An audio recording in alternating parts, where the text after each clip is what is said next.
নমস্কাৰ ছাত্ৰ ছাত্ৰী সকল মই জাহ্নবী দাস আজি তোমালোকৰ বিজ্ঞান বিষয়ৰ 14 অধ্যায় শক্তিৰ ভাল উৎসসমূহৰ বিষয়ে আলোচনা কৰিম আজি আমি শিকিম শক্তিৰ ভাল উৎস আৰু পৰম্পৰাগত শক্তিৰ উৎস আজি আমি কি শিকিম শক্তিৰ ভাল উৎসসমূহনো কেনেকুৱা হয় আৰু পৰম্পৰাগত যি চলি আহিছে তেনেকুৱা উৎসবিলাকনো কি হয় এতিয়া আমি আগৰ ক্লাছত মানে নৱম শ্ৰেণীত পাইছো যে যিকোনো ভৌতিক বা ৰাসায়নিক প্ৰক্ৰিয়াত শক্তি কি হৈ থাকে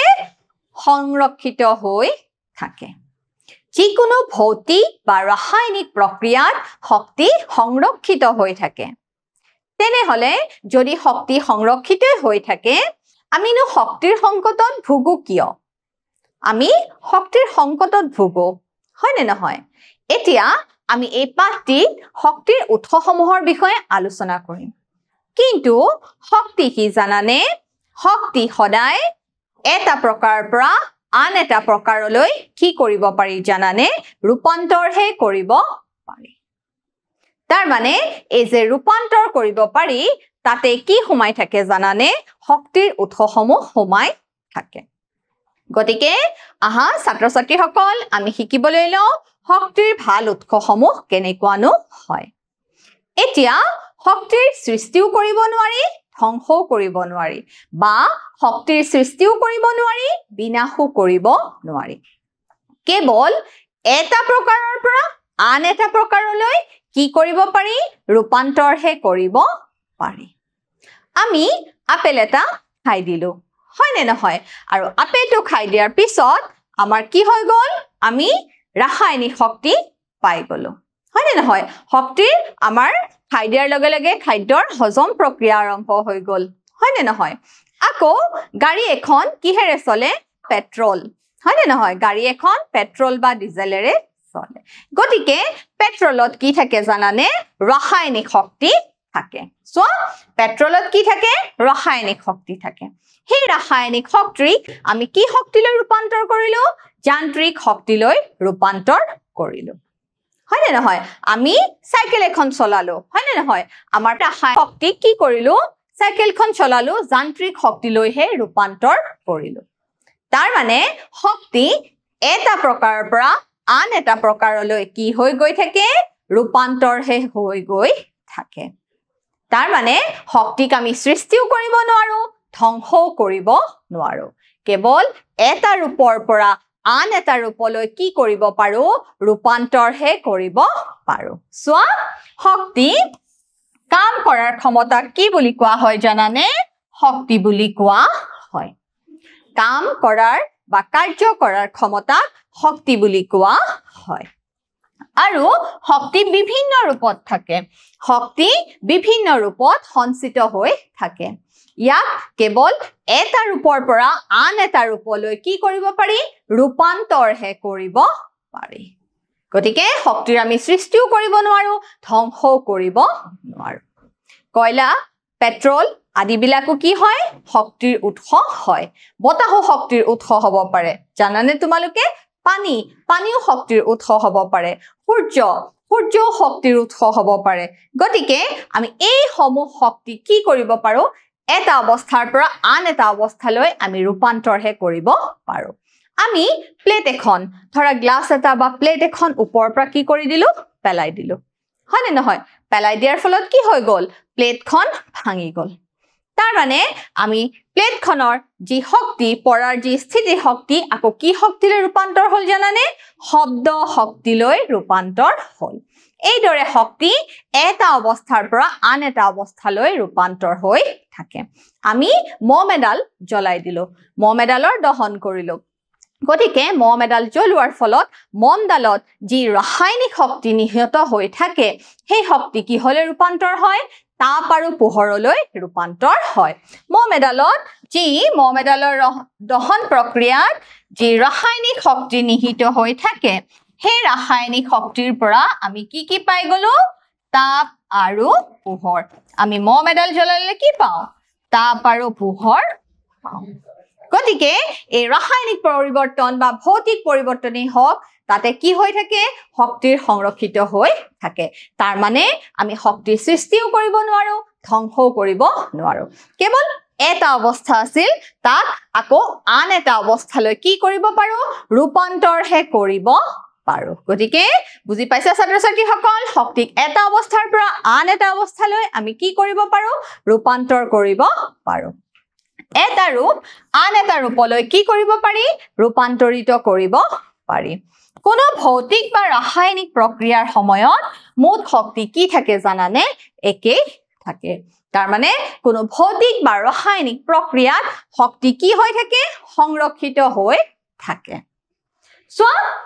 শক্তি ব্যৱহাৰযোগ্য ৰূপত বা কম ব্যৱহাৰযোগ্য ৰূপত কি হয় জানানে চৌপাশলৈ তাৰ চাৰিওফাললৈ কি হৈ যায় বিয়পি পৰে আমি কাম কৰোতে ব্যৱহাৰ কৰা শক্তিৰ যিকোনো উৎস কমি যায় আৰু ইয়াক পুনৰ কি কৰিব নোৱাৰি জানানে ব্যৱহাৰ কৰিব নোৱাৰি আমি কাম কৰোতে ব্যৱহাৰ কৰাৰ শক্তিৰ যিকোনো উৎস কমি যায় আৰু তাক আমি কি কৰিব নোৱাৰো পুনৰ ব্যৱহাৰ কৰিব নোৱাৰো সো শক্তিৰ উৎস হল এনেকুৱা যিয়ে দীৰ্ঘ সময়ৰ বাবে সুবিধাজনক ৰূপত গতিকে শক্তিৰ উৎসসমূহ এনেকুৱা হ'ব লাগিব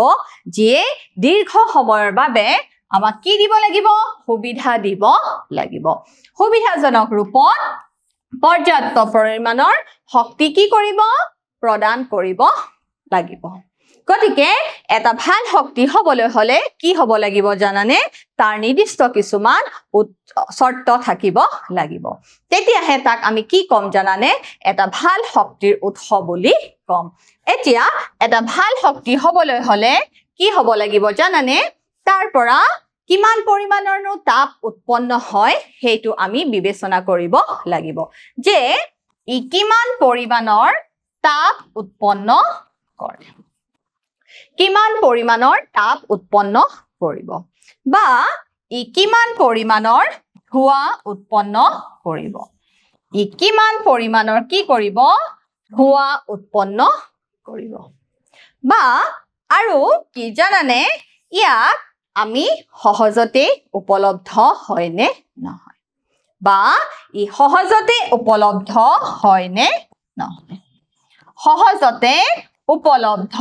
হয়নে নহয় তেতিয়াহে আমি তাক কি বুলি ক'ব পাৰিম জানানে এটা ভাল শক্তিৰ উৎস বুলি ক'ব পাৰিম যদি কম পৰিমাণৰ তাপ উৎপন্ন কৰে আমাৰ বিশেষ কোনো কামত নাহে তেনেহলে তাক আমি শক্তিৰ ভাল উৎস বুলি ক'ব নোৱাৰো আৰু যদি আমি শক্তিৰ পৰা কোনো ধোঁৱা বেছিকৈ ধোঁৱা উৎপন্ন হয় তেনেহলে তাক আমি কি বুলি ক'ব নোৱাৰো জানানে ভাল শক্তিৰ উৎস বুলি ক'ব নোৱাৰো আৰু যদি একদম দুৰ্লভ পোৱা নাযায় সহজতে উপলব্ধ নহয় তেতিয়াকো আমি তাক কি বুলি ক'ব নোৱাৰো শক্তিৰ ভাল উৎস বুলি ক'ব নোৱাৰো সো এতিয়া আমাৰ শক্তিৰ প্ৰয়োজন কি কি কাৰণত হয় আমাৰ শক্তিৰ প্ৰয়োজন হয় খাদ্য বনোৱাৰ বাবে খাদ্য বনোৱাৰ বাবে কিহৰ প্ৰয়োজন হয় শক্তিৰ প্ৰয়োজন হয় আকৌ বিজুলীৰ বাবে পৰিবহনৰ বাবে আৰু চলি থকা মেচিনৰ বাবে ঔদ্যোগিক কাম-কাজ আৰু কৃষি কামৰ বাবে গতিকে শক্তিৰ অবিহনে আমাৰ জীৱন যাত্ৰা অসম্ভৱ গতিকে দৈনন্দিন জীৱন সুচাৰুৰূপে পালন কৰিবলৈ হলে কিহৰ প্ৰয়োজন হ'ব শক্তিৰ প্ৰয়োজন হ'ব সোৱা শক্তিৰ ব্যৱহাৰ বা শক্তিৰ প্ৰয়োজন কি হয় খাদ্য বনোৱাৰ বাবে বিজুলীৰ বাবে পৰিবহনৰ বাবে চলি থকা মেচিনৰ বাবে ঔদ্যোগিক বিভিন্ন কল কাৰখানা চলি থাকিবলৈ হলে কিহৰ প্ৰয়োজন হয় শক্তিৰ প্ৰয়োজন হয় সো শক্তি এটা ভাল উৎসৰ গুণ এটা ভাল শক্তিৰ উৎসৰ কি গুণ থাকিব লাগিব যিয়ে প্ৰতি একক ভৰত কি কৰিব জানানে বৃহৎ পৰিমাণৰ কাৰ্য কৰিব লাগিব যিয়ে প্ৰতি একক ভৰত বৃহৎ পৰিমাণৰ কাৰ্য কৰিব লাগিব ই সস্তা হ'ব লাগিব আৰু কি হ'ব লাগিব সহজে উপলব্ধ হ'ব লাগিব ইয়াৰ কাৰণে শক্তিৰ উৎসৰ কাৰণে যদি বহুত খৰচ ব্যয় কৰিব লগা হয় বহুত খৰচ বহন কৰিব লগা হয় তেনেহলে ই তাক শক্তিৰ ভাল উৎস বুলি আমি ক'ব নোৱাৰিম গতিকে এটা শক্তিৰ ভাল উৎস হ'ব লাগিলে কি হ'ব লাগিব জানানে সস্তা হ'ব লাগিব আৰু সহজতে উপলব্ধ হ'ব লাগিব আৰু ইকনমিক্যাল মিতব্যয়ী হ'ব লাগিব আৰু এই যে মিতব্যয়ীটো হৈছে এটা শক্তিৰ ভাল উৎসৰ আটাইতকৈ গুৰুত্বপূৰ্ণ গুণ সো ইয়াৰ সংৰক্ষণ আৰু পৰিবহন কৰাত কি হ'ব লাগিব সহজসাধ্য হ'ব লাগিব পৰিবহন সহজ হ'ব লাগিব তেতিয়াহে তাক আমি কি বুলি ক'ব পাৰিম এটা শক্তিৰ ভাল উৎস বুলি ক'ব পাৰিম যি মিতব্যয়ী ই সম্ভৱত ইন্ধনৰ আটাইতকৈ কি গুৰুত্বপূৰ্ণ ধৰ্ম আৰু পৰিৱেশ প্ৰদূষণ সৃষ্টি কাৰক হ'ব নোৱাৰিব যদি এটা শক্তিৰ ভাল উৎস বা এটা ভাল ইন্ধনৰ পৰা পৰিৱেশ প্ৰদূষণ হয় তেনেহলে তাক আমি শক্তিৰ ভাল উৎস বুলি ক'ব পাৰিম জানো তেনেহলে তাক আমি কেতিয়াও ভাল শক্তিৰ উৎস বুলি বা এটা ভাল ইন্ধনৰ বৈশিষ্ট্য বুলি ক'ব নোৱাৰো গতিকে ছাত্ৰ ছাত্ৰীসকল মনত ৰাখিবা এটা ভাল ইন্ধনৰ বৈশিষ্ট্য কি হ'ব লাগিব এটা ভাল ইন্ধন সস্তা আৰু সহজতে পোৱা বিধৰ হ'ব লাগিব সহজতে উপলব্ধ হ'ব লাগিব আৰু যাৰ পৰিবহন সহজসাধ্য হ'ব লাগিব আৰু যিয়ে বৃহৎ পৰিমাণৰ তাপ উৎপন্ন কৰিব লাগিব যিয়ে কমকৈ ধোঁৱা নিৰ্গত কৰিব লাগিব যদি শক্তি এটা ইন্ধন এটা জ্বলোৱাৰ ফলত চাৰিওফালে ধোঁৱাৰ পৰিৱেশ সৃষ্টি হৈ যায় তেনেহলে কি কৰিব পৰিৱেশ প্ৰদূষণ কৰিব গতিকে এটা ভাল ইন্ধন বা ভাল শক্তিৰ উৎস হ'বলৈ হলে পৰিৱেশ প্ৰদূষণ কৰিব নোৱাৰিব আৰু এটা ভাল শক্তিৰ উৎস বা ভাল ইন্ধন কি হ'ব লাগিব মিতব্যয়ী হ'ব লাগিব আৰু এইটোৱে হৈছে এটা ভাল ইন্ধনৰ আটাইতকৈ গুৰুত্বপূৰ্ণ ধৰ্ম সো ইন্ধন যিবোৰ সামগ্ৰী জ্বলাই তাপ শক্তি উৎপাদন কৰা হয় সেইবোৰক কি বুলি কোৱা হয় ইন্ধন বুলি কোৱা হয় আৰু আমি জানোৱে আমাৰ যেটো আগৰ পৰা চলি অহা বা পৰম্পৰাগতভাৱে আমি কি ইন্ধনৰ কথা জানো আমি কাঠৰ কথা জানো কাৰণ কাঠ বা খৰি ব্যৱহাৰ কৰি আমাৰ কি কৰা হয় বিভিন্ন ৰন্ধন কাৰ্য হওক বিভিন্ন পানী গৰম কৰা হওক ঘৰুৱা কাৰ্য আদি বিভিন্ন কামত কি ব্যৱহাৰ কৰা হয় কাঠ খৰি ব্যৱহাৰ কৰা হয় গতিকে কাঠটো কি হয় সহজতে উপলব্ধ গতিকে হিউ এটা কি হ'ব ইন্ধন হ'ব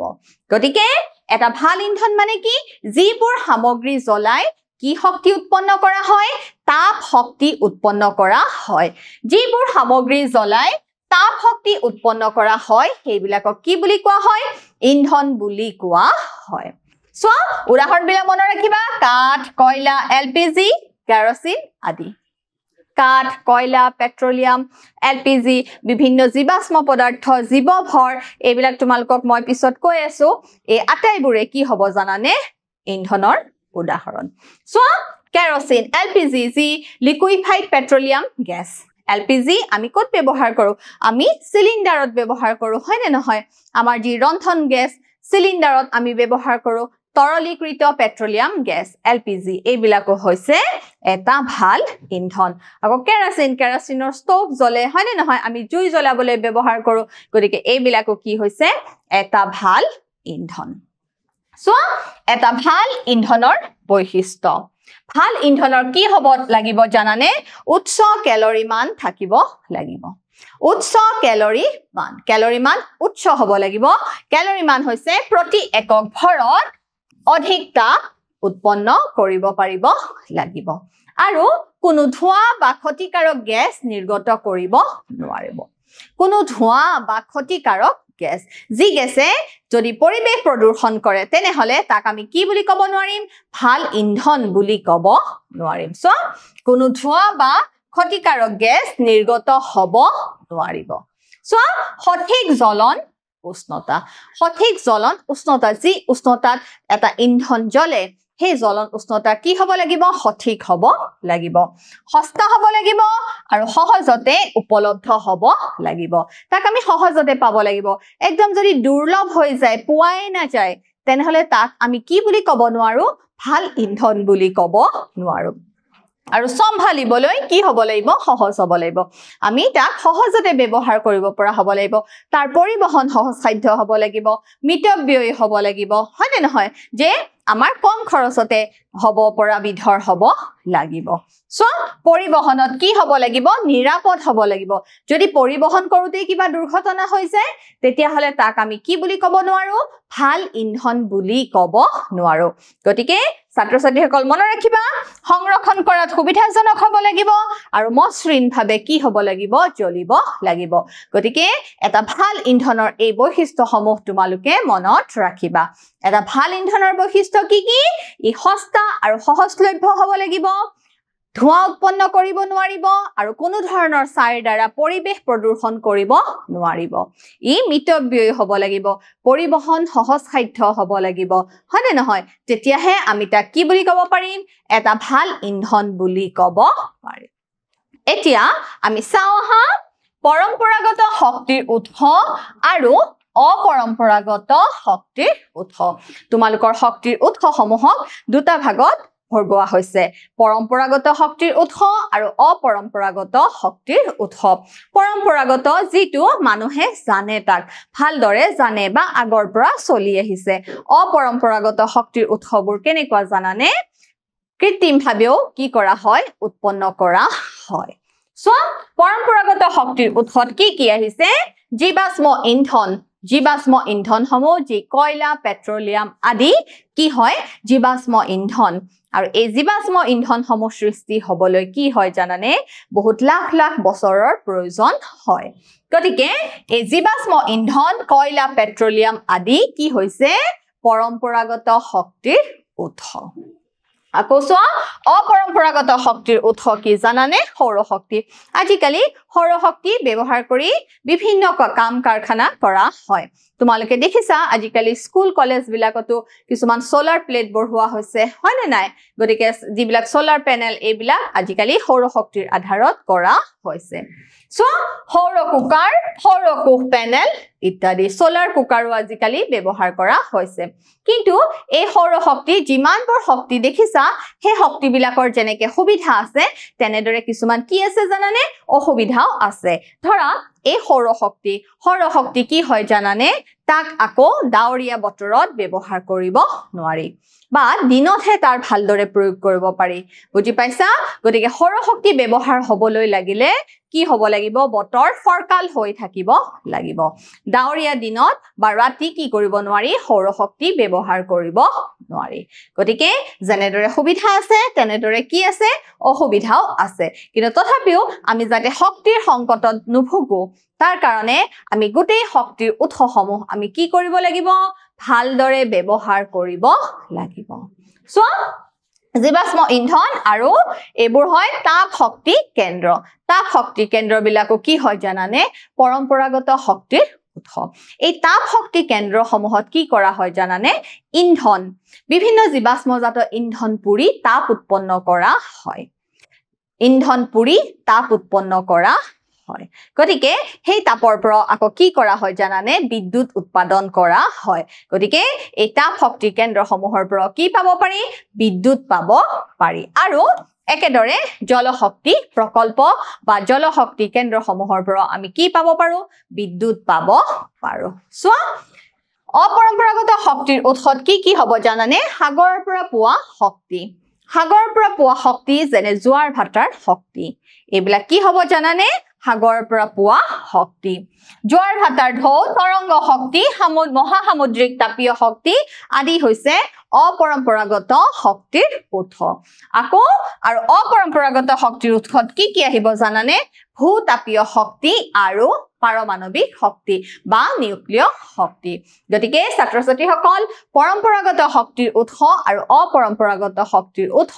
কোনবিলাক তোমালোকে ভালদৰে মনত ৰাখিবা পৰম্পৰাগত শক্তিৰ উৎসসমূহ কি হ'ব জীৱাশ্মজাত ইন্ধনসমূহ হ'ব কয়লা পেট্ৰলিয়াম বতাহ জলবিদ্যুৎ আদিসমূহ কি হ'ব পৰম্পৰাগত শক্তিৰ উৎস হ'ব আৰু অপৰম্পৰাগত শক্তিৰ উৎসত কি আহিব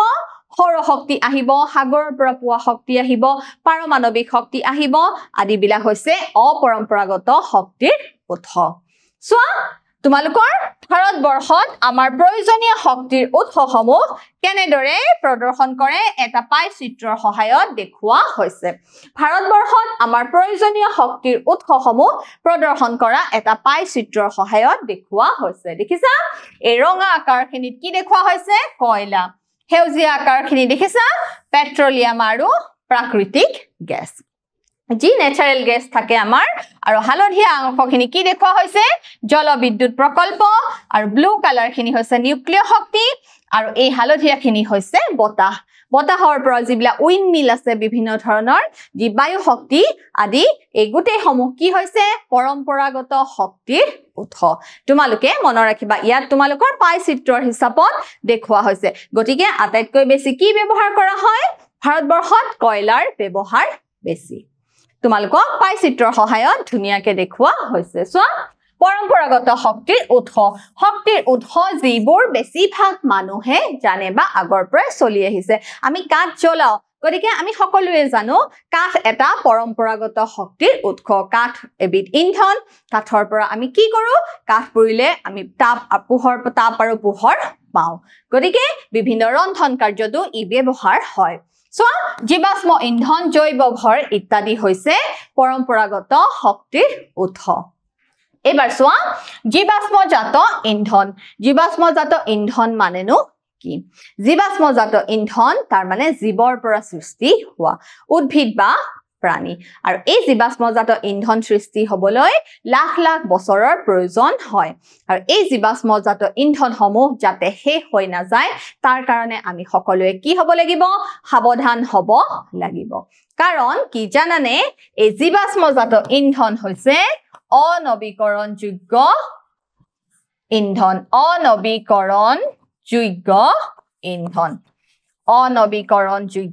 ইন্ধন মানে নন ৰিনিউৱেবল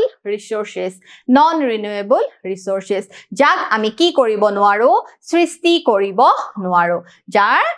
ব্যৱহাৰ ফলত অতিমাত্ৰা ব্যৱহাৰ ফলত ই কি হৈ যাব পাৰে শেষ হৈ যাব পাৰে আৰু আমি তাক কি কৰিব নোৱাৰো নিজে নিজে আমি সৃষ্টি কৰি লব নোৱাৰো গতিকে এই জীৱাশ্মজাত ইন্ধনসমূহ কেনেকুৱা ইন্ধন অনবীকৰণযোগ্য নন ৰিনিউৱেবল ৰিসোৰ্সেস মনত ৰাখিবা জীৱাশ্মৰ পৰা বিকশিত হোৱা ইন্ধন যেনে কয়লা পেট্ৰলিয়াম আদি চোৱা গঠন হ'বলৈ লাখ লাখ বছৰৰ প্ৰয়োজন হয় লাখ লাখ বা নিযুত বছৰৰ প্ৰয়োজন হয় অতি সীমিত পৰিমাণতহে কি হৈছে উপলব্ধ হৈছে গতিকে এইবোৰ কি হয় অনবীকৰণযোগ্য শক্তিৰ উৎস তোমালোকে মনত ৰাখিবা জীৱাশ্মজাত ইন্ধন অনবীকৰণযোগ্য শক্তিৰ উৎস চোৱা বিশ্বৰ সংৰক্ষিত কয়লাত ভাৰতৰ প্ৰায় 6% কি আছে অংশীদাৰ আছে যিটো বৰ্তমানৰ ব্যৱহাৰ হাৰত 250 বছৰ কি হ'ব পাৰে অধিক স্থায়ী হ'ব পাৰে এবাৰ চোৱা জীৱাশ্ম ইন্ধনৰ ফলত হোৱা প্ৰদূষণ জীৱাশ্মজাত ইন্ধনৰ পৰা কি হ'ব পাৰে জানানে প্ৰদূষণৰ সৃষ্টি হ'ব পাৰে চোৱা ই কাৰ্বন নাইট্ৰজেন আৰু সালফাৰ অক্সাইড সমূহ যিবিলাক আম্লিক ধৰ্মীৰ হয় ই কি সৃষ্টি কৰে জানানে ই কাৰ্বন সালফাৰ নাইট্ৰজেন আদিৰ অক্সাইড সমূহ সৃষ্টি কৰি কি কৰে জানানে বায়ুমণ্ডল আম্লিক কৰি তোলে আৰু কি সৃষ্টি হ'বটো তোমালোকে গমই পাইছা তাৰ ফলত কি সৃষ্টি হ'ব জানানে আম্লিক বৃষ্টি বা এসিড বৰষুণ আম্লিক বৃষ্টি বা কি হ'ব পাৰে এসিড বৰষুণ গতিকে যদি অম্ল বৃষ্টি হয় তেনেহলে কি হৈ যাব পৃথিৱীলৈ ধ্বংস নামি আহিব পৃথিৱীৰ জীৱসমূহৰ ওপৰত কি পৰিব ভয়ানক প্ৰভাৱ পৰিব আমাৰ কি হ'ব সালত কি হ'ব বিভিন্ন ৰোগৰ সৃষ্টি হ'ব পুৰণি দুৰ্গ অট্টালিকা আদিবিলাক কি হৈ যাব ধ্বংস হৈ যাব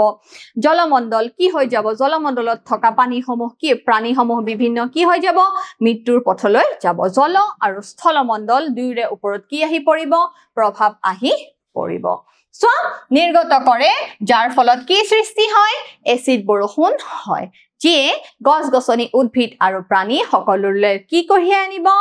ভয়াবহতা কঢ়িয়াই লৈ আনিব চোৱা যিয়ে গছ-গছনি ক্ষতি কৰে আৰু মাটিৰ উৰ্বৰতা হ্ৰাস কৰে মাটি কি কৰি তুলিব অনুৰ্বৰ কৰি তুলিব মাটিৰ উৰ্বৰা শক্তি নাইকিয়া হৈ যাব চোৱা বায়ুমণ্ডলত বৃহৎ পৰিমাণৰ কাৰ্বন ডাই অক্সাইড গেছ উৎপন্ন হোৱাৰ ফলত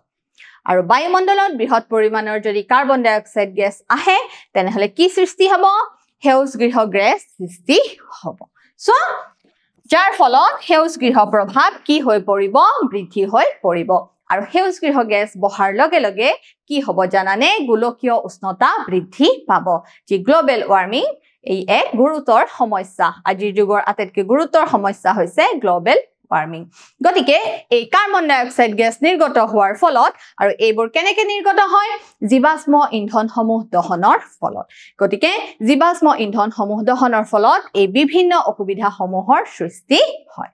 গতিকে আমি কি কৰিব লাগিব এই জীৱাশ্ম ইন্ধনসমূহৰ পৰা হোৱা ক্ষতিসমূহ যিমান পাৰো আমি কি কৰিব লাগিব নাইকিয়া কৰিব লাগিব আৰু আমি কেনেদৰে নাইকিয়া কৰিম জানানে এই দহন হয় যিবিলাক যি দহন প্ৰক্ৰিয়াত যি ছাই উৎপন্ন হয় সেই ছাইসমূহ যাতে পৰিবেশলৈ কম পৰিমাণে যায় আমি বিভিন্ন কৌশল কি কৰিব লাগিব অৱলম্বন কৰিব লাগিব সো জীৱাশ্ম ইন্ধনৰ ফলত হোৱা প্ৰদূষণ আমি কেনেদৰে নিয়ন্ত্ৰণ কৰিম দহন প্ৰক্ৰিয়াৰ আমি কি কৰিব লাগিব কাৰ্যক্ষমতা বৃদ্ধি কৰিব লাগিব দহন প্ৰক্ৰিয়াৰ কাৰ্যক্ষমতা বৃদ্ধি কৰা আৰু বিভিন্ন কৌশল ব্যৱহাৰ কৰি চৌপাশলৈ যি ক্ষতিকাৰক গেছ আৰু ছাই নিৰ্গমন হয় তাক আমি কি কৰিব লাগিব বাধা দিব লাগিব সো ছাইৰ প্ৰৱেশ কি কৰিব লাগিব কম কৰিব লাগিব কাৰণ জীৱাশ্মজাত ইন্ধনসমূহৰ দহনৰ ফলত বিভিন্ন গেছৰ সৃষ্টি হয় অক্সাইডৰ সৃষ্টি হয় যিবিলাকে কি কৰে এসিড বৰষুণৰ সৃষ্টি কৰে গতিকে এই প্ৰদূষণমূলক অক্সাইডসমূহ কি কৰিব লাগিব চৌপাশলৈ যোৱাটোত আমি বাধা দিব লাগিব আৰু যিসমূহ ছাইৰ উৎপন্ন হয় ধোঁৱাৰ উৎপন্ন হয় তাক আমি বিভিন্ন কৌশলৰ সহায়ত কি কৰিব লাগিব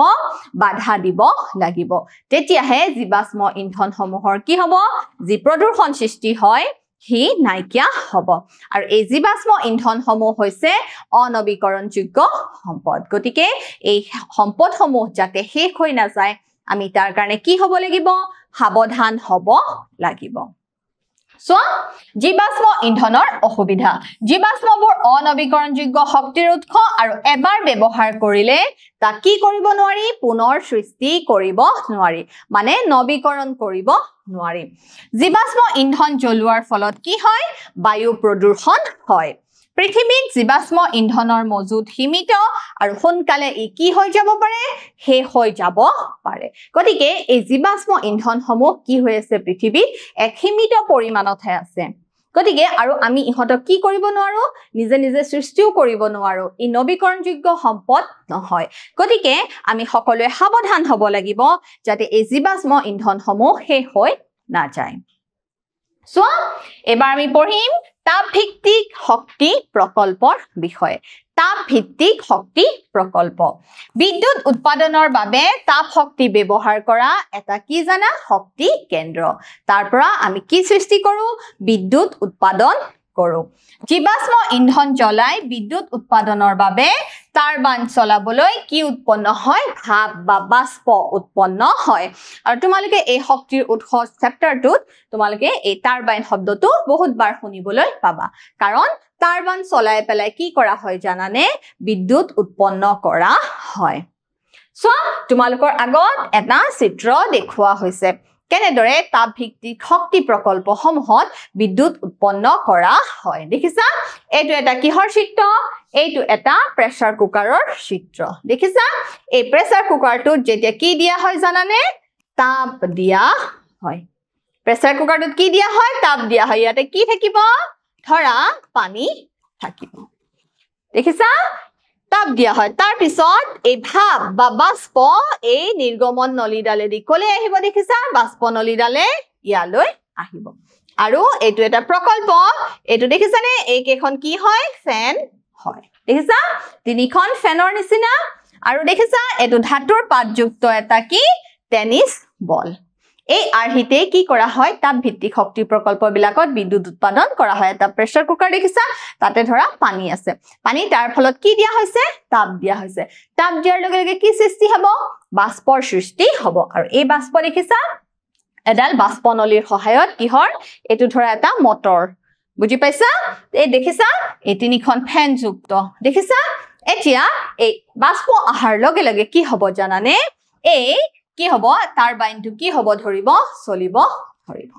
দেখিছা আৰু দেখিছা ইয়াতে এটা কি ফিট কৰা হৈছে ইয়াতে এটা ডাইনামো ফিট কৰা হৈছে আৰু ইয়াৰ ফলত কি সৃষ্টি হ'ব জানানে এটা যে বাল্ব দিয়া আছে সেই বাল্বটো কি হৈ উঠিব জ্বলি উঠিব বাল্বটো কি উঠিব জ্বলি উঠিব গতিকে ইয়াৰ ফলত কি উৎপন্ন হৈছে টাৰবাইনটো ঘূৰোৱাৰ ফলত বিদ্যুৎ উৎপন্ন হৈছে দেখিছা কি উৎপন্ন হৈছে বিদ্যুৎ উৎপন্ন হৈছে গতিকে আমি এই তাপ শক্তি কি শক্তিলৈ ৰূপান্তৰ কৰিছো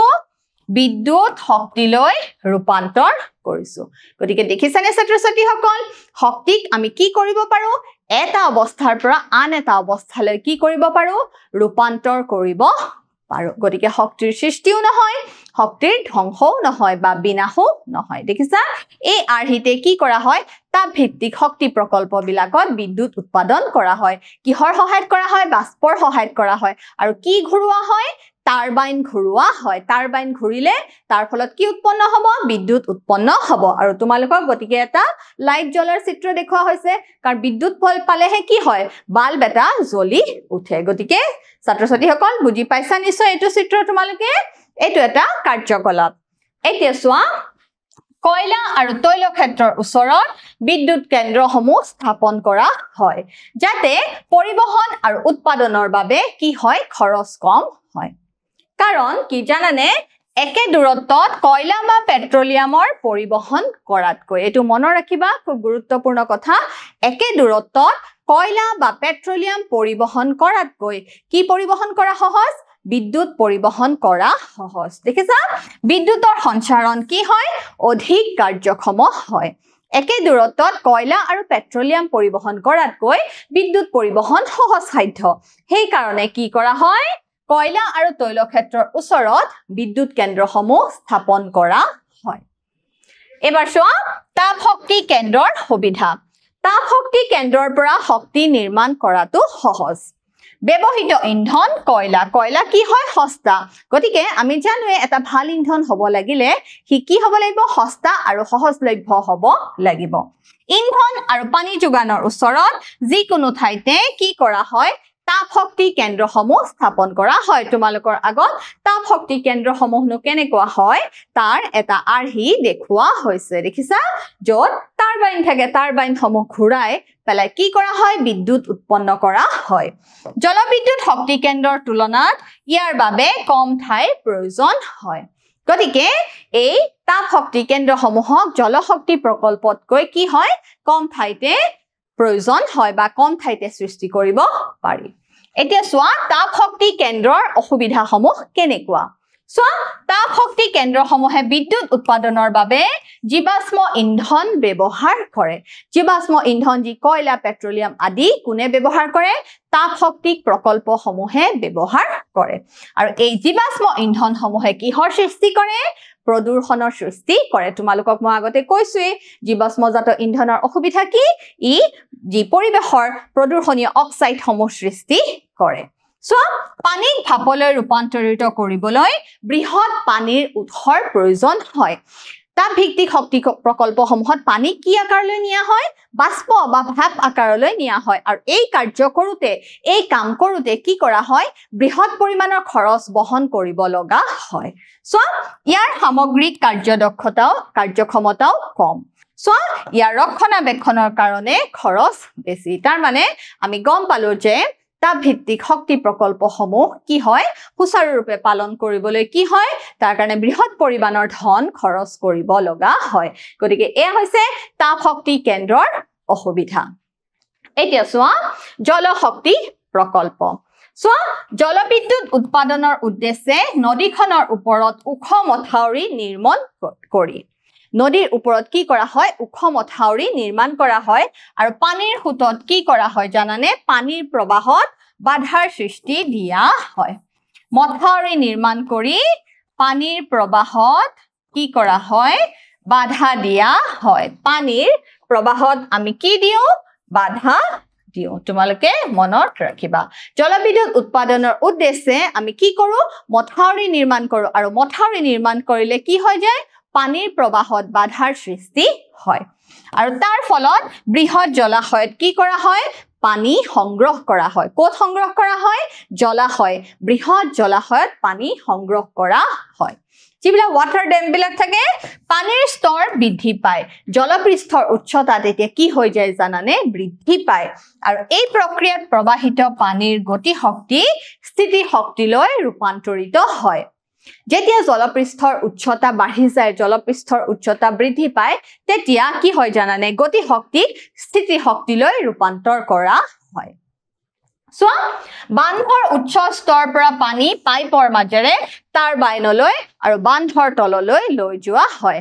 আৰু টাৰবাইন ঘূৰোৱাৰ ফলতে কি সৃষ্টি হয় বিদ্যুৎ উৎপন্ন হয় কি সৃষ্টি হয় বিদ্যুৎ উৎপন্ন হয় দেখিছা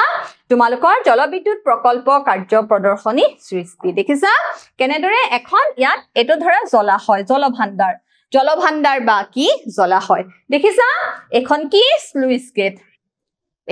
স্লুইচ গেট দেখিছা ইয়াতে টাৰবাইন ঘূৰোৱা হয় দেখিছা নদীলৈ আৰু এয়া কি হৈছে এটা জেনাৰেটৰ লগোৱা হৈছে শক্তিগৃহ ইয়াতে কাৰেন্ট উৎপন্ন হয় আৰু তাক কি কৰা হয় বিভিন্ন লাইনলৈ কি পঠোৱা হয় বিদ্যুৎ পৰিবহন কৰা হয় গতিকে এটো এটা জলবিদ্যুৎ শক্তি প্ৰকল্প কেতিয়াবা তোমালোকে নিশ্চয় শুনিছা এই স্লুইচ গেটখন কি কৰা হয় খুলি দিয়া হয় আৰু তাৰ ফলত আকৌ কি হয় জানানে বিভিন্ন অঞ্চল পানীত বুৰ যায় বা বৃহৎ অসুবিধাৰ সৃষ্টি হয় গতিকে আমি চাওহা জলবিদ্যুৎ কেন্দ্ৰৰ সুবিধাখিনি চাই লওঁ তাৰ পিছত আমি কি চাম জলবিদ্যুৎ শক্তিৰ কিনো অসুবিধা আছে কি কোনো পৰিবেশ প্ৰদূষণ সৃষ্টি নকৰে আমি তাপ ভিত্তিক শক্তি প্ৰকল্পত পাইছিলো যে যেহেতু জীৱাশ্মজাত ইন্ধন ব্যৱহাৰ কৰা হয় তাৰ ফলত কি সৃষ্টি হয় পৰিবেশ প্ৰদূষণ সৃষ্টি হয় কিন্তু জলবিদ্যুৎ শক্তি প্ৰকল্পৰ পৰা কি নহয় পৰিবেশ প্ৰদূষণ নহয় বৈ যোৱা পানী হৈছে বিদ্যুৎ শক্তিৰ নৱীকৰণযোগ্য উৎস মথাউৰি নিৰ্মাণ কৰিলে নদীৰ বানপানী সমস্যা কিছু আতৰ হয় বানপানীৰ সমস্যা ৰোধ হয় আৰু জলসিঞ্চনৰ বাবে পানী যোগান ধৰা হয় গতিকে এইখিনি হৈছে জলবিদ্যুৎ শক্তি প্ৰকল্পৰ সুবিধা মথাউৰি নিৰ্মাণৰ ফলত কি হয় বানপানী ৰোধ হয় কিন্তু জলবিদ্যুৎ কেন্দ্ৰৰ অসুবিধা কি জানানে কৃষি ভূমিৰ বৃহৎ অঞ্চল বিভিন্ন ধৰণৰ উদ্ভিদ আৰু প্ৰাণী মানুহৰ বসতি স্থান বানটোৱে গঠন কৰা জলাশয়ৰ পানীত কি হৈ যায় জানানে ডুব যায় আৰু বৃহৎ পৰিস্থিতি তন্ত্ৰ কি হৈ যায় ধ্বংস হৈ যায় বৃহৎ পৰিবেশ তন্ত্ৰ বা পৰিস্থিতি তন্ত্ৰ কি হৈ যায় ধ্বংস হয় গতিকে এয়া হৈছে জলবিদ্যুৎ শক্তি প্ৰকল্পৰ অসুবিধা বৃহৎ বান্ধ নিৰ্মাণৰ ফলত কি হয় বৃহৎ পৰিস্থিতি তন্ত্ৰ ধ্বংস হৈ যায় এতিয়া চোৱা পানীৰ তলত ডুব যোৱা গছ-গছনিবোৰ বায়ুহীন পৰিস্থিতিত পচি যায় যি এনাৰবিক কণ্ডিশ্যন থাকে বায়ুহীন পৰিস্থিতি পচি যায় আৰু বৃহৎ পৰিমাণৰ কি গেছ উৎপন্ন হয় মিথেন গেছ উৎপন্ন হয় আৰু আমি জানো মিথেন এটা সেউজগৃহ গেছ তাৰ মানে পৃথিৱীৰ উষ্ণতা কি পাবলৈ ধৰে বৃদ্ধি পাবলৈ ধৰে সেউজগৃহ গেছ বিলাকৰ ফলত কি হয় পৃথিৱীৰ উষ্ণতা বৃদ্ধি পায় ই ভগনীয়া লোকসকল যি স্থানচ্যুত লোকসকল ই ভগনীয়া লোকসকলক সন্তোষজনক পুনৰ সংস্থাপনৰ সমস্যাৰ সৃষ্টি কৰে যি ভগনীয়া লোক থাকে স্থানচ্যুত ভগনীয়া লোকসকলক তোমালোকে স্থানচ্যুত লোক বুলিও ক'ব পাৰা যি স্থানচ্যুত লোকসকলক থাকে সিহঁতৰ সন্তোষজনক পুনৰ সংস্থাপনৰ এটা কি সৃষ্টি হয় সমস্যাৰ সৃষ্টি হয় সো এতিয়া তোমালোকে মোক কি দিব লাগিব এটা পৰীক্ষা দিব লাগিব আমি কি কি শিকিলো চাও হা এটা ভাল ইন্ধনৰ বৈশিষ্ট্য হৈছে এটা ভাল ইন্ধনৰ বৈশিষ্ট্য সহজলভ্য বৃহৎ পৰিমাণৰ তাপ উৎপন্ন মিতব্যয়ী ওপৰৰ আটাইবোৰ গতিকে উত্তৰ কোনটো হ'ব ওপৰৰ আটাইবোৰ মোৰ দ্বিতীয় প্ৰশ্ন চোৱা তলৰ কোনটো পৰম্পৰাগত শক্তিৰ উৎস নহয় কয়লা পেট্ৰলিয়াম জলবিদ্যুৎ সৌৰ শক্তি গতিকে কোনটো হ'ব উত্তৰ হ'ব সৌৰ শক্তি কাৰণ কয়লা পেট্ৰলিয়াম জলবিদ্যুৎ আদি হৈছে পৰম্পৰাগত শক্তিৰ উৎস গতিকে ছাত্ৰ ছাত্ৰীসকল আজি আমি শিকিলো শক্তিৰ ভাল উৎস আৰু পৰম্পৰাগত শক্তিৰ উৎসসমূহৰ বিষয়ে এটা ভাল ইন্ধন হ'ব লাগিলে ই সস্তা সহজলভ্য মিতব্যয়ী আৰু পৰিবহন সহজসাধ্য হ'ব লাগিব আৰু লগতে পৰম্পৰাগত শক্তিৰ উৎসসমূহ হৈছে কয়লা পেট্ৰলিয়াম জীৱাশ্মজাত ইন্ধনসমূহ হয় নে নহয় আৰু নিউক্লিয় শক্তি বতাহ আদি হৈছে পৰম্পৰাগত শক্তিৰ উৎস আৰু পৰম্পৰাগত শক্তিৰ ব্যৱহাৰসমূহ মানুহে আগৰ পৰাই জানে গতিকে ছাত্ৰ ছাত্ৰীসকল আশা কৰিছো বুজিবলৈ সক্ষম হৈছা আজিলৈ আহো ধন্যবাদ